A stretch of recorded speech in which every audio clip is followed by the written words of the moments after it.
Welcome to another edition of the Adventure 2022. We're now into the second week of Advent, and yesterday we lit the second of the Advent candles.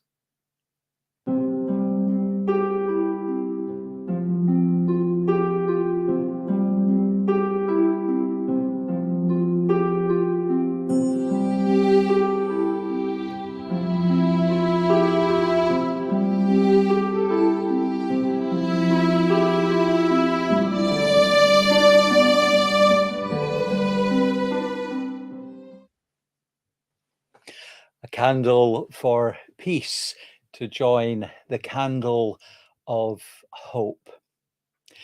Today, the 5th of December, is also United Nations International Volunteering Day. And as I was thinking about that, my initial thought was that although I work with many volunteers, I don't do all that much volunteering myself. And then I started thinking about all the different things that I do, which aren't part of the paid day job as a parish minister, and really realized that there's actually quite a lot that is volunteering, from some of the involvement in some of the different community groups. The Ardgour Area Fund, I'm a director of it, and there's the Craig Seller Fund based in Morvern, and involved in that, and thinking of some of the churches and other organizations where there's a wee bit of tech support on a voluntary basis. So lots of different things going on. And I'm sure if you were to think on that exercise yourself, you would realize just how much time and your ability and skill set that you do share with others. Often when we think of giving, we think of giving of our wealth, our money, but we can give so much in our time and our talents. So do have a wee think about what you do in a voluntary capacity, and we want to celebrate all that is given in that way. And that volunteering is among the many things that contribute to a healthy, peaceful society where we are caring and sharing for one another. In this week, when we're thinking on that gift of peace, we think of peace for the world, peace and goodwill to all. We think of in Advent and Christmas time, and all of it begins with peace in our own lives. I'm delighted today to welcome my friend Manoj Krishna. Manoj and I first connected online about a year ago, and well, we'll hear a bit of his story and what he has to say about peace and the Human Wisdom Project. And as always, a delight to connect with you. It would be coming up for a year that we first connected online, and I was introduced to the Human Wisdom Project. And as I was thinking about peace, I immediately thought of inviting you to share some of your thoughts. We often talk around Advent and Christmas about peace and goodwill for all, for the whole world. But actually that has to begin somewhere else, with each one of us, in the peace in our own lives. Tell us very briefly a wee bit about the Human Wisdom Project and how it might have something to say about the journey towards Christmas time. Okay. Well, it's a very big brief, but thank you so much, Donald. I really enjoy our conversations. I think the key point to communicate to all your listeners is that all the wisdom might be in the scriptures, But for it to be a living reality in our lives, it's not enough to just read the scriptures and say, I'm going to follow what's written, but also to examine what's happening in our own thinking and to understand ourselves and how our minds work. And that's really where human wisdom comes in. So it's not based on someone else telling you what to look for and what to find, but human wisdom gives you the tools to begin your own journey of looking and learning about yourself. And in that way, we can integrate whatever our spiritual beliefs might be in the world with a living reality in ourselves. So let's explore how this deeper self-understanding or wisdom, if you want to use that word, could help us live in peace. Right? Yeah, I think, I'm throughout this series thinking about, how can we be more intentional about living life to the full? Yes.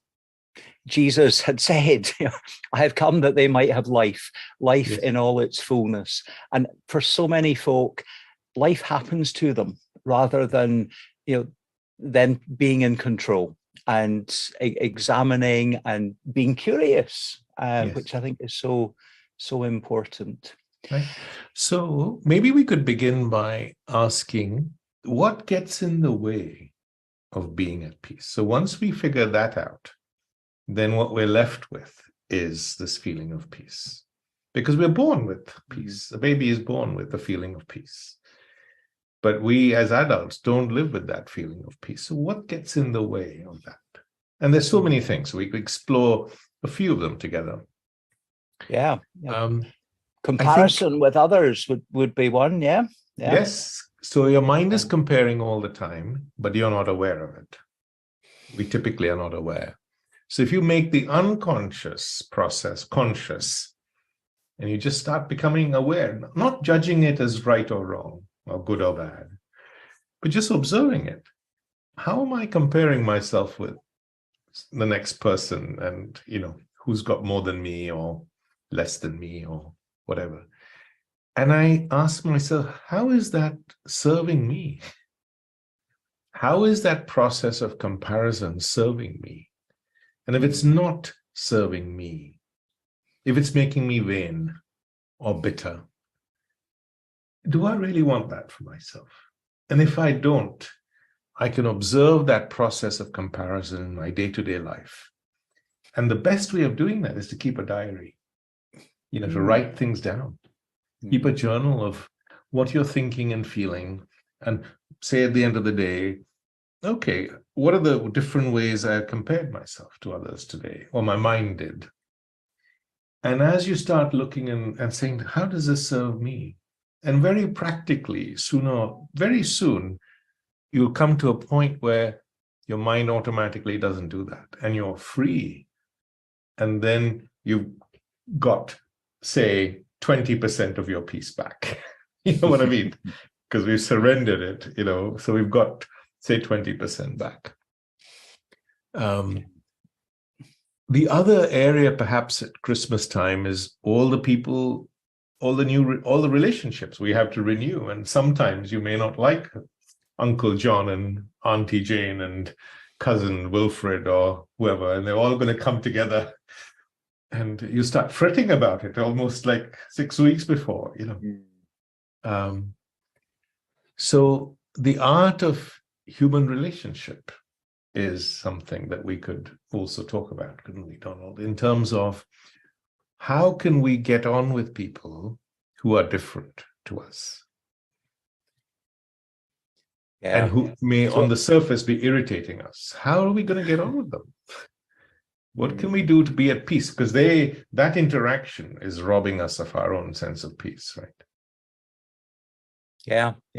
So what would be some of your quick tips to getting on with Uncle John or whoever it is that irritates? To realize perhaps that just like our heart works in the same way, deep down, we're the same human being. We're not different. And on the surface, we might be different, but deep down, we're the same. The same drivers, like the process of comparison is alive in me and in you. My self-interest is in me and in you, and so on. I react to the world from my past conditioning influences, you do from yours. So to meet people who are different with curiosity, I can always find something interesting about you to find out about your life and what's happened to you and learn something. And if I approach every person with this attitude, what can I learn? What can I find out? Be curious about. Then every interaction becomes a compassionate one, you know. Yeah. I'd been listening to a podcast recently, and the thing that stuck in my mind was the importance of asking at the end of each day, what have I learned today? Yes. What have I learned today? And yeah, we need to be curious. We need to be intentional about thinking about our thoughts. Yes, yes. And also maybe take that question a bit further and say, what have I learned about myself and how my mind works? See? Yeah. And perhaps the third tip we could explore very quickly for your listeners is about dealing with challenges. So much stress comes up at Christmas, right? How am I going to get all the vegetables roasted at the same time? Or how am I going to organize the cooking? And there's 6 people coming for dinner, but I'm spending 6 weeks fretting about it. So here are 3 simple tips on dealing with stress. Firstly, to realize stress is not from the vegetables or from people or from presents.